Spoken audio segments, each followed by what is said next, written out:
چھوٹی چھوٹی باتوں کو بڑا نہ ہونے دے، بر وقت دل صاف کر لے ورنہ زندگی مشکل ہو جائے گی۔ جسے اپنا دوست سمجھو اس کے بارے میں کبھی دوسروں سے مت پوچھو۔ جس سے محبت کی جائے اس سے کبھی مقابلہ نہیں کیا جاتا۔ ایک شخص بن کر نہ جیو بلکہ ایک شخصیت بن کر جیو، کیونکہ شخص تو مر جاتا ہے مگر شخصیت ہمیشہ زندہ رہتی ہے۔ علم اگر تن پر وارد ہو تو سانپ بن جاتا ہے، علم اگر دل پر وارد ہو تو دوست بن جاتا ہے۔ کیا آپ نے دیکھا کہ آج کل لوگ موبائل فون کے ساتھ ایسے مشغول ہوتے ہیں، صبح کے وقت، شام کے وقت، نماز سے پہلے، نماز کے بعد، نیند سے پہلے، نیند کے بعد۔ سلف صحابہ اکرام، تابعین اور تبع تابعین بھی ایسے ہی مشغول رہا کرتے تھے، لیکن موبائل فون کے ساتھ نہیں بلکہ قرآن کے ساتھ۔ علم کی طلب میں شرم مناسب نہیں، جہالت شرم سے بدتر ہے۔ کوئی شخص روزی اپنی لیاقت اور طاقت سے نہیں حاصل کرتا، اللہ سب کا رازق ہے۔ بڑے بڑے متکبروں اور سرکشوں کو بھی خدا کے سامنے جھکے بغیر چارہ نہیں۔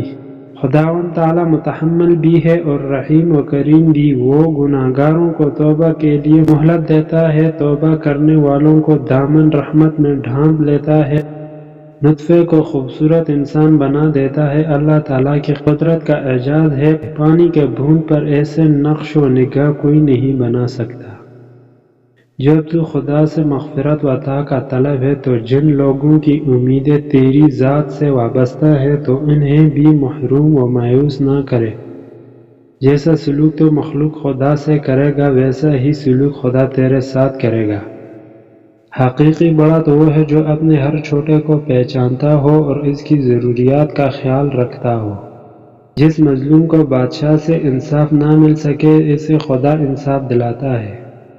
آخرت میں نیکیوں کے مطابق مرتبے ملتے ہیں، اس لیے نیکی کرو۔ جو شخص کوشش اور عمل میں کوتاہی کرتا ہے پیچھے رہنا اس کا مقدر ہے۔ مصیبت میں حوصلہ نہیں ہارنا چاہیے، ہمت سے اس کا مقابلہ کرنا چاہیے۔ ہمت طاقت سے زیادہ کام کرتی ہے۔ احساس کیا ہے دوسروں کی تکلیف کو اپنی تکلیف سمجھنا۔ خوش اخلاقی ایک ایسی خوشبو ہے جو میلوں دور سے بھی محسوس ہو جاتی ہے۔ دعا ایک ایسا عمل ہے جو تقدیر کو بھی بدل دیتا ہے۔ توبہ ایک ایسا دروازہ ہے جو موت کی ہچکی تک کھلا رہتا ہے۔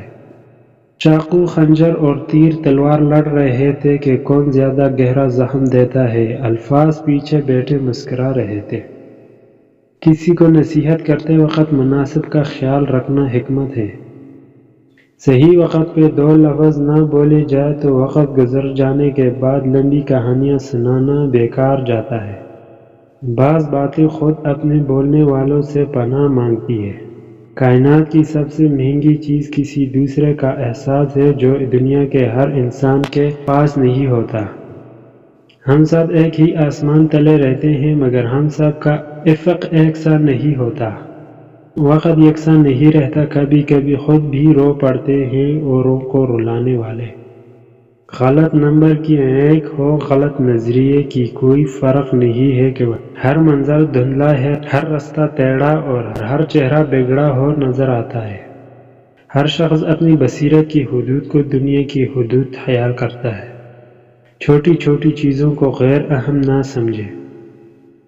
چھوٹے چھوٹے سوراخوں سے بڑے بڑے جہاز ڈوب جاتے ہیں۔ سید لبید غزنوی نے کہا، بعض باتیں خود اپنے بولنے والوں سے پناہ مانگتی ہیں۔ چھوٹی چھوٹی فضول خرچیاں بڑے بڑے امیروں کو کنگال کر دیتی ہیں۔